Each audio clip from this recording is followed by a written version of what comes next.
I think a lot of people on the internet associate Russia either with constant cold weather or with something dangerous and closed off from the world.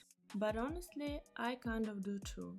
I asked people to ask me questions about Russia, and I'm going to show my random walks around Moscow, places you've probably never seen before, and answer your questions. Honestly, I think Russian schools are pretty different from American ones. There is usually much more control, formality, and pressure regarding grades and discipline. For example, when I was at school, we were constantly scolded for our clothes, good behavior grades, and there was also a lot of public humiliation from teachers in front of the whole class. In recent years, there has also been more patriotism and ideology involved. For example, students now have classes like Fundamentals of Homeland Security and Defense, whose goals is to prepare children to defend their country. There is also a strong focus on promoting traditional family values: marriage, having many children, chastity, and similar ideas.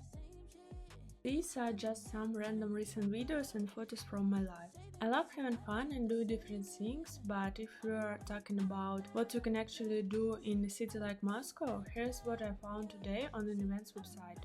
You can notice that overall there are still places to go and things to do, but unfortunately we really don't have many cool festivals or concerts anymore, because of the sanctions and because many artists left. And also, unfortunately, censorship has started being introduced into our songs, with many words getting censored, and it really ruins the music.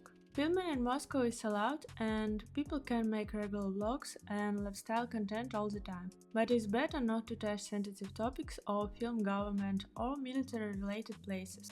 We have fast food chains like Burger King, Вкусная точка, and Rostix. They're really popular here. Also, in my opinion, they taste different from KFC and McDonald's. Как у вас дела? Я ем читос.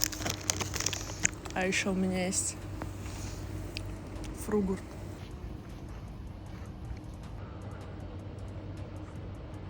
About nightlife in Moscow, it definitely exists here, but I'd say mostly on certain streets, in clubs, restaurants, and different venues. It's actually really developed here. In this video, I was walking through quieter streets because I feel like there are already a lot of YouTube videos showing crowded and popular places in Moscow. I think that almost everyone in Russia would recognize the vibe of apartment buildings like the ones on these photos. Most apartments in Russia look like this. I can only show the childhood dishes I grew up with, because there are a lot of different nationalities living in Russia, and everyone has their own cuisine and childhood foods. For me, there are dishes like the ones on these photos. I'm getting tired of editing this video, so I think I'm gonna wrap it up here. You can ask more questions or suggest what else I should make videos about.